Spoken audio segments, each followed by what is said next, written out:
کی تلاوت کر لے گا آپ کے لیے دعائیں مغفرت کرتا رہے گا. تب ان لوگوں نے کہا کہ ہاں ٹھیک ہے ہم بھی ہیں. اس آنے والا بینک بیلنس کر دیا, کسی کو نہیں دیا. تو میرے عزیز آج ہم ایک پیسہ بھی دین کے نام پہ نہیں خرچ کر سکتے. مسجد و مدرسے کے نام پہ روتے ہیں. کوئی اصل غریب آ جائے, کوئی بیوہ آ جائے تو میرے پاس پیسہ نہیں ہوتا. ہم بہت کچھ تلاشیاں کرتے ہیں, ڈھونڈتے ہیں, تب کہیں جا کے کچھ دیتے ہیں. یہ بچیوں کی شادی ہے, یہ شادی نعمت ہے. اللہ کے رسول ارشاد فرماتے ہیں کہ جس کے پاس ایک بیٹی ہو اور اس کی شادی ماں باپ بہتر تربیت دے کر IAS بنا کر کے نہیں, میرے عزیز یہ تو دنیا نے سوچ لیا.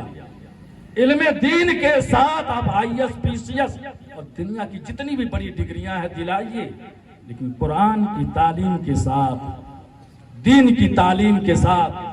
کیونکہ رب تعالیٰ مرنے کے بعد یہ نہیں پوچھے گا کہ تم نے دنیا کے بڑے بڑے وعدوں کو حاصل کیا ہے, کس وعدے پر ہو.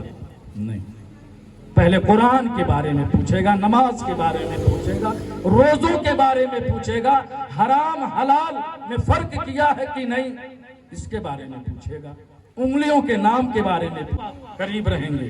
کیوں سیکھیں گے؟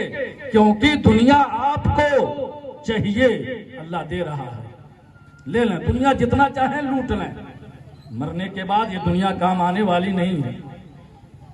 دنیا سے جانے کے بعد قبر میں ایمان ہی کے بارے میں پوچھا جائے گا, کتنا آپ نے نیکی کیا, کتنا آپ نے بہتر کیا. بیٹی کی شادی بڑے فخر کی بات ہے. میں نے کہا نا کہ میرے آقا ارشاد فرماتے جس نے ایک بیٹی کی پرورش بہتر ڈھنگ سے کر دی, پڑھا دیا, لکھا دیا, اور ایک اچھے ایماندار مومن مسلمان لڑکے سے شادی کر دی تو وہ جنتی ہے, اور اس کو حج کا ثواب دیا جاتا ہے.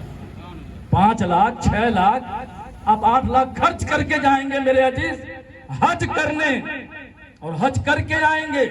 کیا شرط ہے کہ رب نے ہمارے اس حج کو قبول کیا ہے کہ نہیں. لیکن بیٹی کی شادی, ایک بیٹی نہیں 3 بیٹی کی شادی, 5 بیٹیوں کی شادی کریں, ہر بیٹی کے شادی کے بدلے اللہ ایک حج کا ثواب دیتا ہے.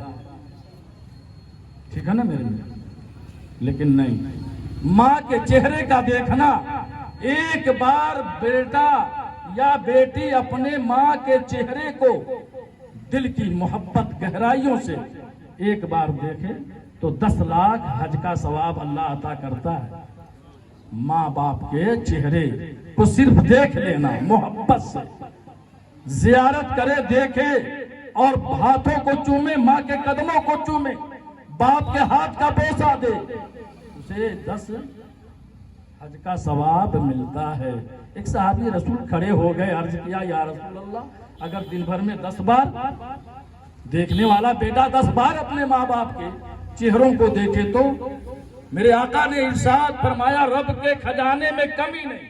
اللہ اکبر, 10 بار دیکھے گا تو کتنا ہوگا, جوڑ لیجئے 10,000 تو 10 بار دیکھا 1 لاکھ کے اوپر ہوا کہ نہیں. 1 لاکھ حج دنیا میں کر پائیں گے نہیں. اور مسلمان پر ایک ہی بار فرض ہے دنیا میں, حج ایک بار فرض ہے پوری زندگی میں. اللہ جب آپ کو خوشحال بنا دے حج کو چلے جائیں, اور حج کے بعد بھی داڑھی چھڑاتے رہیے, نماز نہ پڑھیے, اور لوگوں سے کہیے میں حاجی ہوں. معاذ اللہ, بہت سے لوگ کہتے ہیں ارے میں تو حاجی ہوں. اس ناچیز نے بھی اس جو ہے مبارک کام سے شرفیاب ہوا ہے, لیکن آج تک میں نے کسی سے کہا نہیں ہے. کوئی کہہ دے, میرے دوست ملنے جلنے والے جو جانتے ہیں وہ بیچارے کہہ دیتے ہیں, لیکن میں نہیں کہتا. تو میرے عزیز نیکیاں چھپا کے کی جائیں, نمازیں چھپا کے پڑھی جائیں, شور نہ کیا جائے. تہجد آپ چند دن پڑھنا شروع کریں گے, چہرے پہ داڑھی نہیں آئی, تہجد پڑھ رہے ہیں, اور اعلان کرتے پھریں گے مولانا صاحب میں تہجد بھی پڑھتا ہوں. اللہ اکبر. تہجد کا پڑھنے والا تو اتنا نیکوکار ہو جاتا ہے کہ ریاکاری اس کے اندر نہیں رہتی. میرے عزیز سنت مصطفیٰ کو دور کرنا, لباس اسلامی نہ ہو پائے. آپ بچپن سے لے کے بڑھاپے تک نماز پڑھ رہے ہیں, لباس تک تبدیل نہیں ہو پایا. بھائی سنت سمجھ کے, اپنے نبی کی سنت سمجھ کے میرے عزیز چہرے پہ داڑھی تو سجا لیں.